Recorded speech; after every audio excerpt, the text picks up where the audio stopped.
This podcast is a member of the Place to Be Nation family. Visit us at placetobenation.com. The only place to be in your pop culture world. DC4U.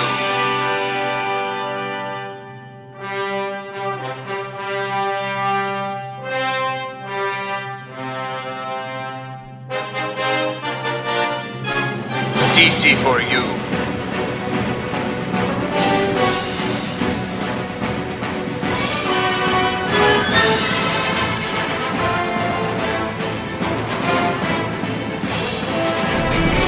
DC4U.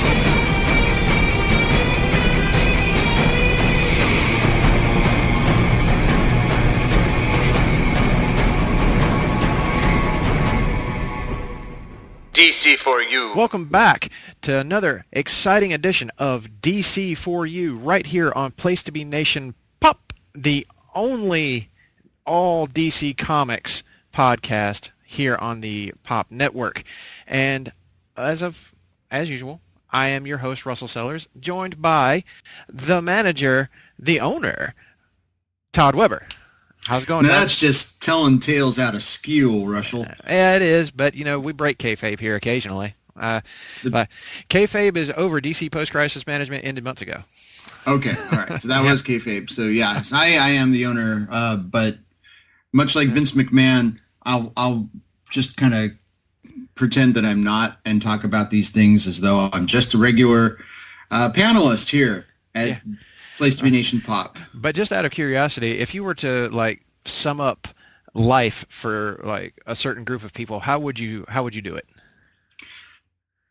Life sucks, and then you die. There you go. I was not prepared for that.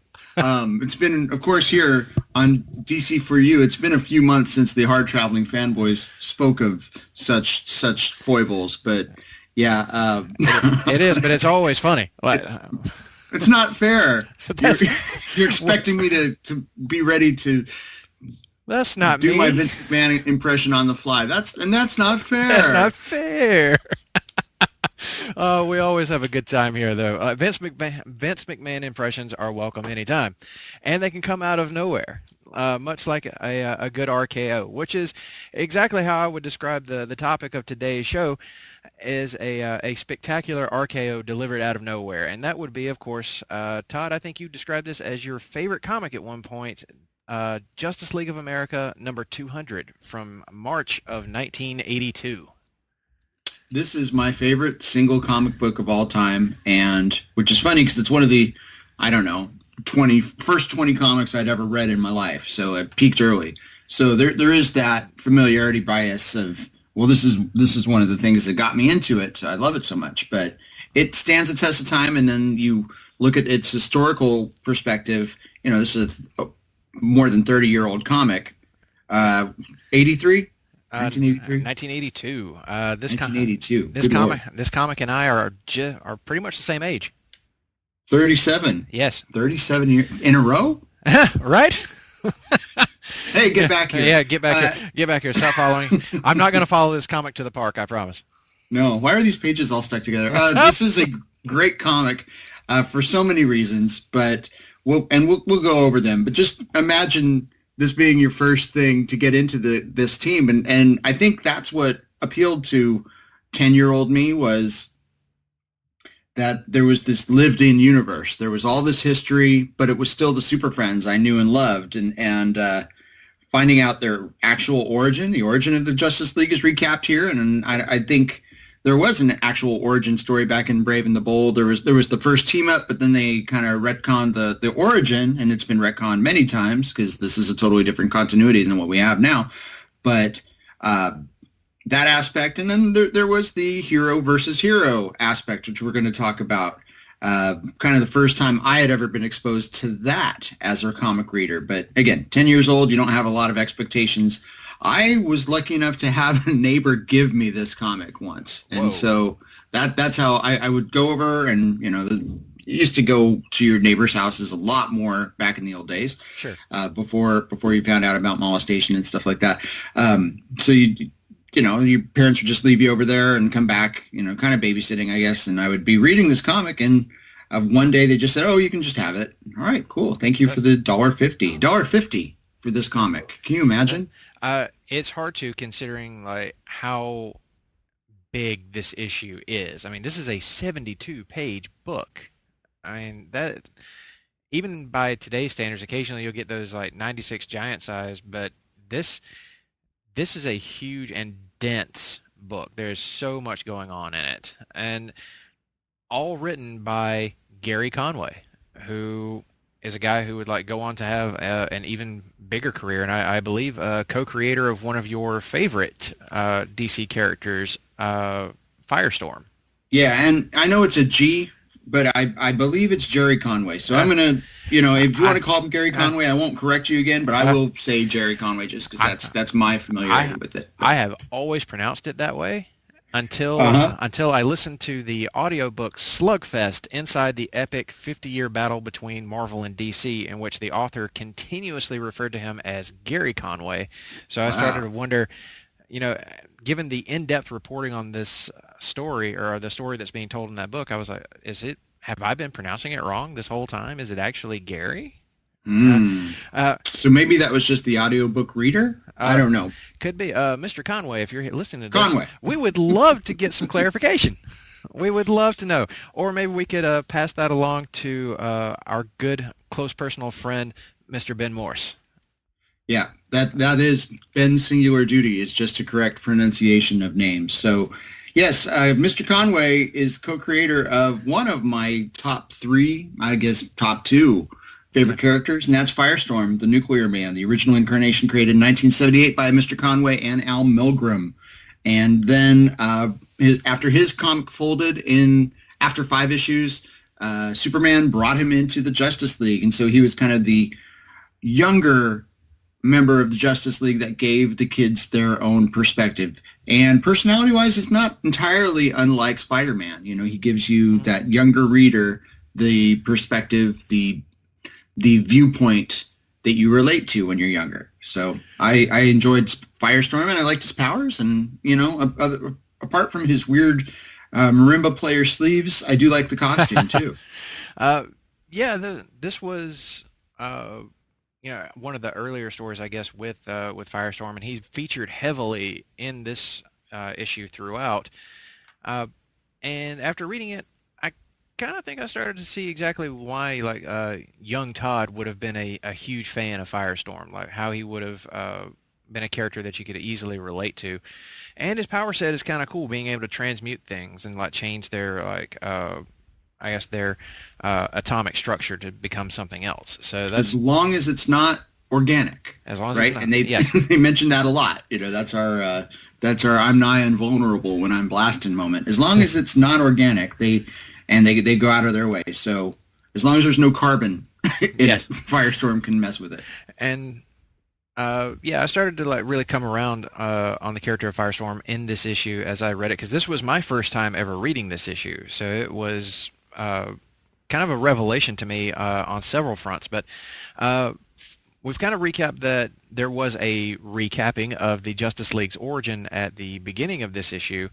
But how would, as someone who's read this many times, how would you sum up the plot for this one for the listeners?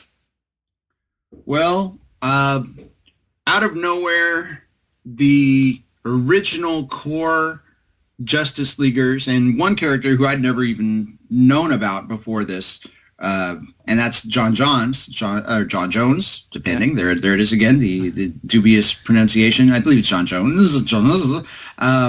But because I didn't have a cartoon representation or a live action representation, I always just read it as John's.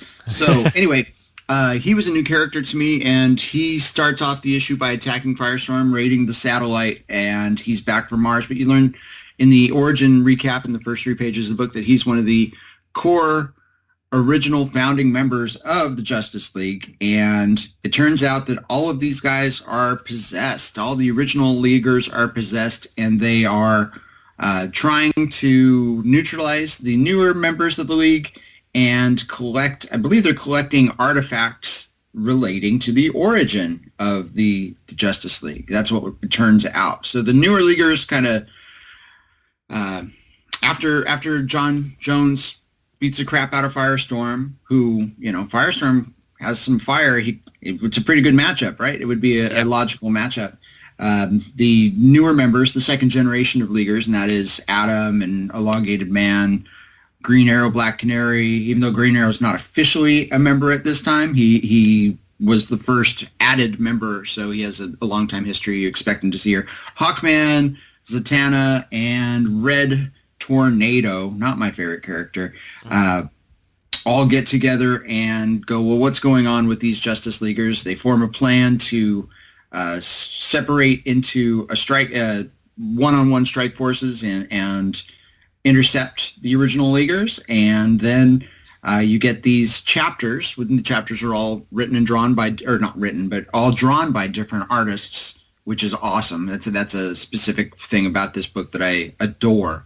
And then at the end, the original Leaguers realize they were duped, and everybody comes back together and kicks the ass of the bad guys, the Appalachians, I believe is their name, and they were the group of elemental type aliens. You had a crystal guy, a wood guy, a water guy, aliens that brought the League together in the very first place. The League united to battle them. So great issue. Yeah, it was a nice little callback there, and kind of gave us I guess, one of the earliest examples of the trope of superheroes fighting each other, and building up to the ultimate team up, of course, to take on the actual villains, who, honestly, for the issue, I would say that the villains come off as pretty stock. There's not really that much interesting going on with them, but you don't read the issue for that. You read the issue for the character dynamics and the interactions between these heroes, and of course, for, as you just mentioned, some really great artwork from a veritable who's who of DC superstars at the time. You had George Pérez, Jim Aparo, Gil Kane, Carmine Infantino, Joe Kubert, Brian Bolland, and I believe Pat Broderick, and Dick Giordano. Giordano, yeah. Easy for me to say. And he was kind of like the he wasn't the owner of DC, but he's executive vice president at this time. So he did a lot of oversight and kind of helped bring things like the Crisis and the development of the new Teen Titans. He was the boss, basically, the publisher, for all intents and purposes, besides Jeanette Kahn. But he was the guy that was more on the public face, the guy who interacted with the fans and wrote all the editorial columns. So kind of like Stan's soapbox in the 80s in DC for DC. So, but he was also an inker, and he would occasionally pencil things too, but he was best known as an inker. So you would see him inking, say, the George Pérez stuff in here at the beginning, and then he got his own chapter to do. And I got to meet him at the famous story that I talk a lot about on my old episode of Conversation Comics, where Tom Coker and I got to go to I believe it was the 1993 DC Comics holiday party, and I got to meet Dick Giordano and his wife, and that was pretty cool, among many, many other comics pros and legends. Well, that he, among all these others, did some truly great work. There is not a bad-looking story in the bunch. They all just really sung to me as a reader, and especially experiencing this for the first time. It really hit me just how, aside from the recap at the beginning, just how modern comics this felt, and how it seemed to fit with what I think of as great superhero comics. So getting into it, as listeners of the Marvel Age podcast well know, I have in the past been critical of Gil Kane art from the 60s and 70s era, but I can say that Gil Kane really shines through in this issue whenever he's drawing the Green Lantern versus the Atom chapter. That I finally get it. I finally understand. Gil Kane, great Green Lantern artist. Loved that. But my favorite of these stories I think, was Aquaman versus Red Tornado, simply for the Jim Aparo art. It is gorgeous to look at. I love the way he draws Aquaman, who is, I believe, your favorite character. Aquaman is my favorite character, and this is one of the origins of that. Loved the way Aparo drew him and his function in the story. This felt like a classic Brave and the Bold comic from the 70s or early 80s. Aquaman versus Red Tornado with an assist by the Phantom Stranger, who was occasionally showing up and just kind of being a non-player character in these early Justice League comics. So he's affiliated with the League, but he's kind of like the Watcher here, but he does interfere and turn the tide so that that Aquaman prevails as opposed to Red Tornado, who kind of had him beat or could have taken him out. So Aquaman doesn't necessarily win. He subdues the Red Tornado, but then Tornado's about to ambush him getting out of the cave with the artifact, and Phantom Stranger knocks him out and lets Aquaman get away. So for what reason, I don't necessarily know. I think he just this is the way it's supposed to go. Better things will come out of this. So I'm not a huge Phantom Stranger fan. I like him more in the Vertigo perspective of things. Sure. But yeah, that chapter is really good. But almost all of these, and I'm not going to say the Flash chapter is necessarily my favorite. Infantino was kind of the definitive Flash artist for a long, long time, at least the Silver Age Barry Allen artist.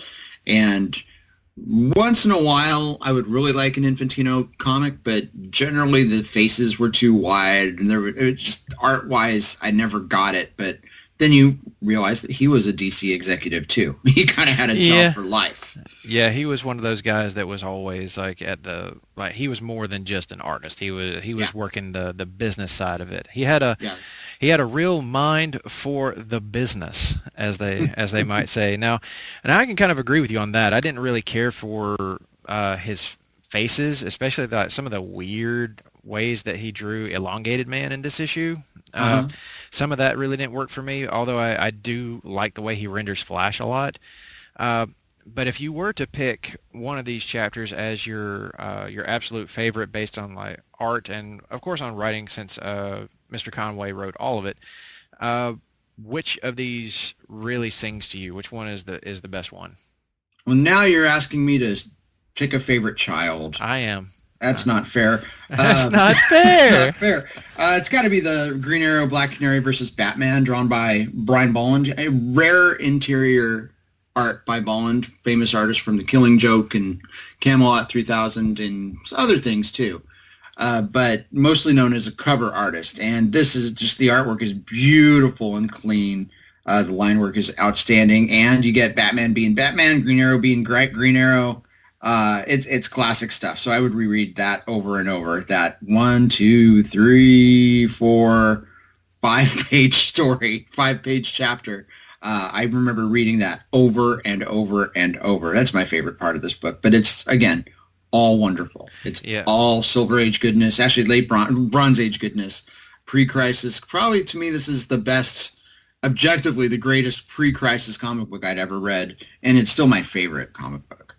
And as I was reading it, I think you and I talked about this a little bit off air, but I think that this may replace Teen Titans #1 or New Teen Titans #1 as my new favorite Bronze Age comic, just because this spoke to like all the things I love about the Justice League. It really brought the heat, if you will, and it was one of those that as I was reading it, I kept thinking, this would be a great first comic. Like if you said, if somebody came to you and said, what is it that makes DC Comics great?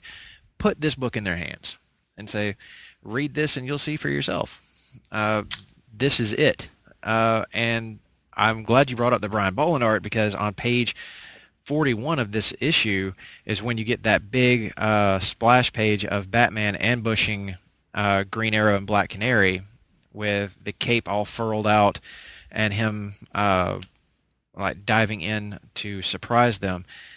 The rendering on that is so good. I mean, you can tell that this image here is probably what influenced most of modern Batman stories. I think that every Batman artist has tried to recreate the feeling of this moment in pretty much every major Batman story since. I can recall an image there very similar to this from Hush, similar to this from the Snyder Capullo Court of Owls run. So, and of course, like Frank Miller definitely pulled from this for like definitely. Dark Knight Returns and Year One. So yeah, all of that is right here in this issue. So hugely influential piece that I think anyone who's just getting started in DC or anyone who's been a DC fan for a long time, this is one of those issues you have to have read. And I am ashamed of myself for never having read it before. But that has been corrected, and now I've read it like 3 or 4 times. Yeah, and, it's not like I haven't talked about this. This is one of those things I bring up a lot, is how much I love this comic. But you also get some guest stars. You get Adam Strange rescuing Hawkman from drifting in space, capturing him with a Zeta Beam. And so that's a character that you would have in Silver Age Justice League stories quite a bit. So nice homage to him, or a nice tribute to him. You get Snapper Carr, who is the Rick Jones Justice League equivalent of Rick Jones. 100%. Can we have a moment where we put him and Rick in a rocket, or just fire them out of a cannon into the sun? Yeah, they should be in the Phantom Zone for sure. Or lock them both in the negative zone, so that we never have to see them ever again. Of course, that would free Captain Marvel up to do his thing. But I digress. That he was easily the worst part of this issue. But one thing I absolutely loved about this was that Snapper Carr doesn't get to play superhero sidekick. He shows up in the satellite watchtower, and he just stays there. They're like, no thanks, kid. We got this. The snapping thing is real annoying, and when Firestorm starts doing it, he pretty much gets scolded from the jump, which was another moment that I was kind of marking for. But yes, Snapper Carr proves to be the Rick Jones of DC Comics. And there was another shot at Marvel in this issue when you have the Justice League saying, or the narration saying, they have no need for a battle cry. They're the Justice League. Yeah, they don't need one. No. That's my favorite panel in the whole book. And I wish it were inked with a little bit more definition. It's definitely penciled well with the whole team reunited and coming after the bad guys. I mean, it's epic. Just a tremendous layout. I just wish it had I wish I could have seen the original pencils on that, because it's blown up super big. It's a 2-page spread. And I believe that's Joe Kubert who drew that. No, it's Pérez. Is it? It's definitely Pérez. I don't know who inked it, and maybe Giordano who inked Pérez, but it's 100% Pérez. Okay. Yeah, I know that he did all the framing sequence stuff. So, and he drew the Kubert only did the Superman Hawkman stuff, and you can definitely tell it's him. Oh, for sure. Like that. And that chapter might have been one of the oddest ones to me, because the whole Adam Strange thing comes out of nowhere, and it threw me a little bit. But they bring it back around. They don't go too far out into left field with that one. So it all comes back around and winds up working really well, I think. And what'd you think about this will be the kind of last thing I want to mention. What do you think about the big knockdown, drag out fight scenes at the end? Pretty great introduction to what the Justice League is best at. Combining powers, combining forces. You have your strike teams go out towards each one of the Appalachians, and each chapter has 4 or 5 Justice Leaguers and 3 or 4 Justice Leaguers taking on each of these creatures, and it's good because you get to see them literally working as a team, combining their powers, using unique ways to get after the bad guys, and then at the end they vanquish them and then send them. I think they send them into the sun, right? They crush them up, and Green Lantern and Red Tornado send them off into the sun. Yeah, they just gather them all up in a nice basket.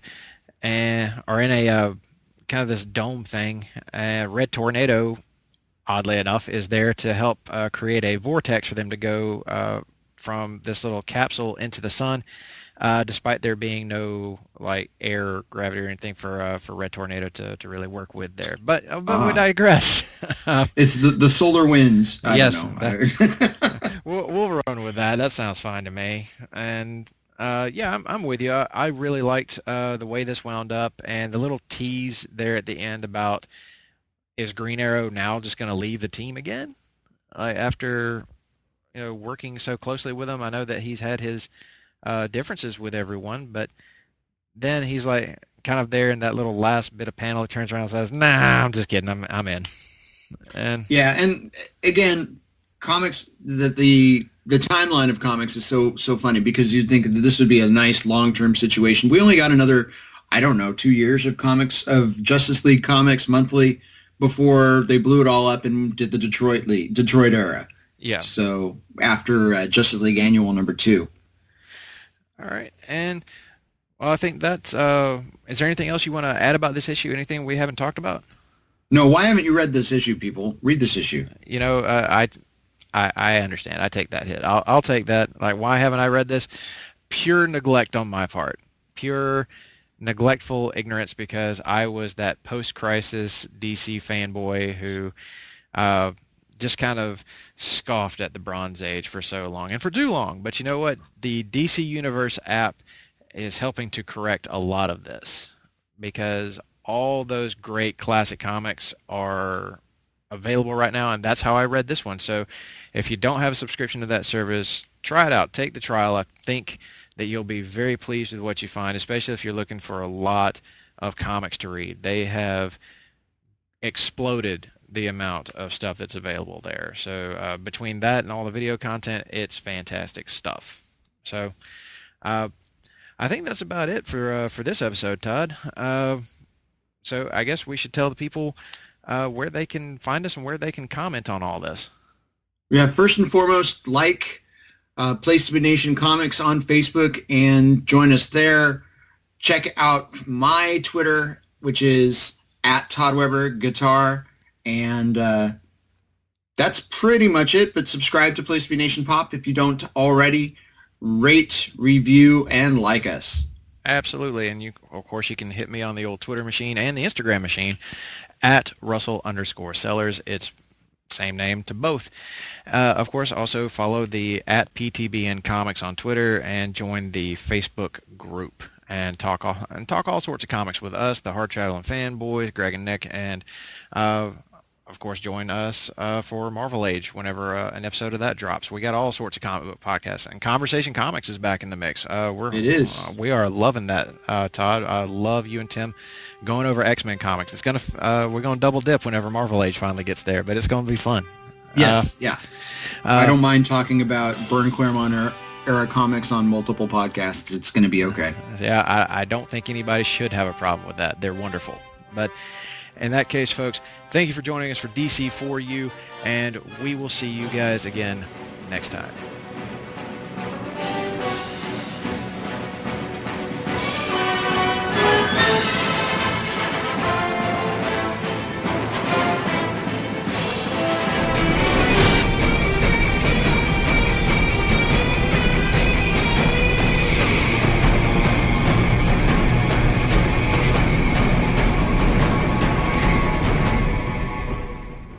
DC4U.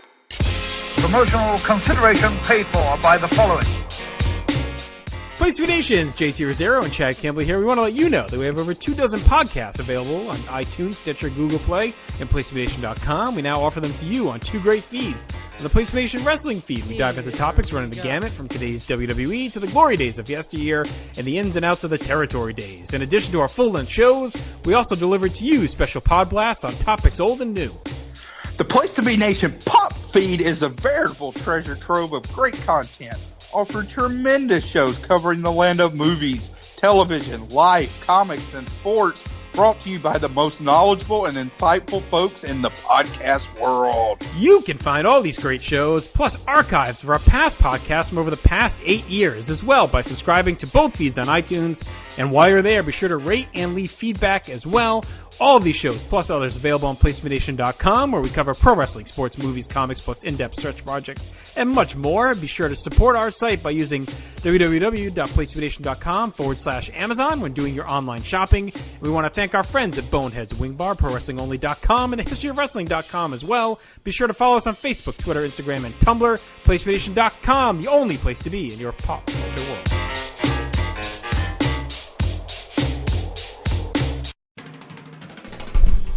Hello, DC4U listeners. It's the manager, Todd Weber, and I'm here to tell you all about the things going on PlaceToBeNation.com right this second. Over on PTBN Pop, we've got the Hard Traveling Fanboys, as ever, weekly, with a brand new countdown edition of their show, looking at the best rogues galleries in comics. I'm sure the Legion of Superheroes, many villains are not on the list. Myself, the manager, I brought back Weber Has Issues a couple weeks ago. We were talking about, was talking about three Marvel comic books and how accessible they are. I talked about Marvel's Epilogue, History of the Marvel Universe #1, and House of X. Check it out. It's a good listen.